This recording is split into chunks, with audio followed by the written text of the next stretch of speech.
Now, let us wrap up today's class with the last essential idea concerning the interest rate. The interest rate is perhaps the most important price in a market economy, because it is the price which guides entrepreneurs, consumers, savers and investors, and coordinates their behavior. In the market, the interest rate embodies the rate of time preference, the extent to which we feel a pressing need to consume rather than to postpone consumption. A low price of present goods in terms of future goods means that the rate of time preference is low. To put it another way, people are readily willing to save. Other things being equal, a low interest rate means that savings are quite plentiful in society. A high interest rate means the opposite. It means that on the whole there is a great demand for present goods in that society. The present is valued much more highly than the future, relatively speaking. That is, fewer present goods are supplied. People are less willing to sacrifice immediate consumption. We could say that other things being equal, a high interest rate means that in that society, people do not save very much. Entrepreneurs always have in their portfolios, so to speak, a number of potential entrepreneurial projects, and these can be either comprehensive or incremental.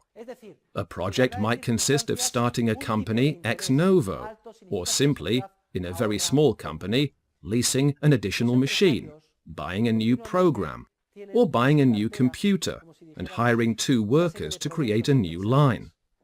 So, entrepreneurs are constantly gauging possibilities.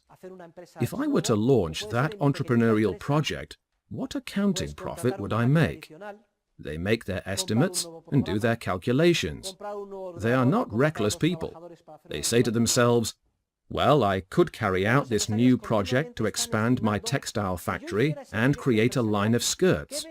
I have done my calculations, and I think that if I put in 1 million euros, I could make 70,000 euros. Should I take the plunge or not? The entrepreneur looks at the gross interest rate in the credit market, 9%, 90,000.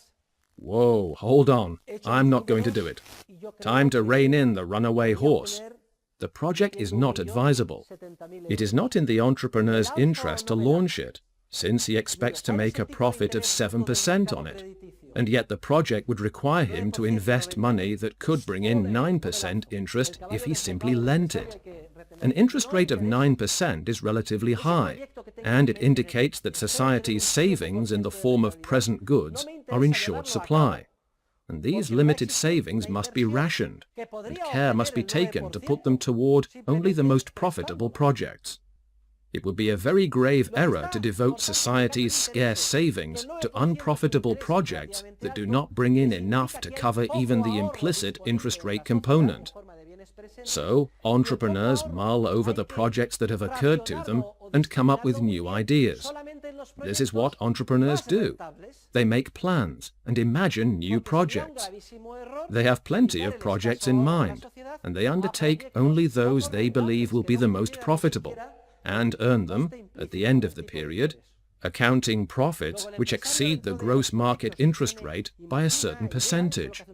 And they do not undertake any of the projects they believe would earn them less profit, because they should not undertake them, for there are not enough saved real resources to launch them, and it would be a serious entrepreneurial error to do so. It would mean devoting society's extremely scarce resources in the form of present goods to unprofitable lines of production, when other lines exist which consumers value much more highly. Now, what happens if society suddenly decides to save more? If a sharp increase in the supply of present goods suddenly occurs?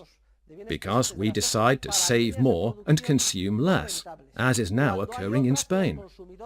If suddenly there is a much larger supply of potatoes, the price of potatoes falls. If suddenly there is a much larger supply of present goods, the price of present goods falls. In other words, the interest rate falls. And when the interest rate falls, let us imagine it falls from 9% to 5%, because there is a large increase in saving in society. What happens? What message does this send to entrepreneurs? What message do they receive?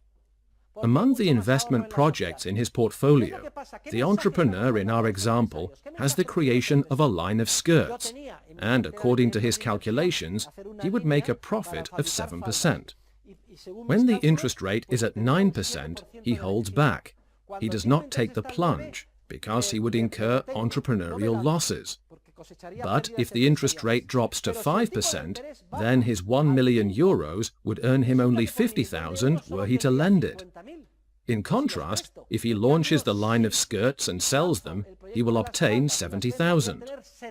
When the interest rate drops due to an increase in the supply of present goods, then all the investment projects which were not profitable at the higher interest rate, and which would have a rate of profit higher than the new lower interest rate, become profitable. Entrepreneurs say, well, now this project is profitable. I will take the plunge. And with what savings do they launch their projects? With precisely the new savings which society has supplied, and which have pushed down the interest rate. What is the moral of the story? The interest rate is the market price of present goods in terms of future goods, and is the essential sign which indicates to entrepreneurs which investment projects they should undertake, and which they should not. And now I ask you the following question, for you all have intelligent faces, and you are concentrating hard, and you will understand right away. What happens if the following situation arises? What happens if, in the absence of any increase in society's saving, without any rise in the quantity of present goods, the interest rate is manipulated and artificially reduced through a process of credit expansion triggered by fractional reserve banking? In other words, what if society does not decide to save more, but nevertheless interest rates are artificially reduced for a time, as if saving had increased, when in fact it has not? How is it possible to artificially reduce interest rates? It is quite simple. Loans are created from nothing, and backed by deposits which are mere accounting entries in banks' books. And to enable people to accept these loans, the interest rate must be lowered, at least for a period of time. What happens then? Entrepreneurs rush to invest, thinking that many projects are profitable, and that savings are available to permit them to bring those investments to completion. However, such conditions do not exist.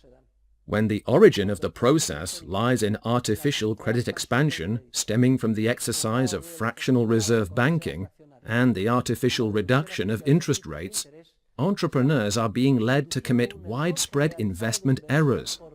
They very optimistically embark on projects which they believe will be profitable, and sooner or later, harsh reality shows them it was all an unfortunate error. This is precisely the theory of the cycle, which we will be studying in depth.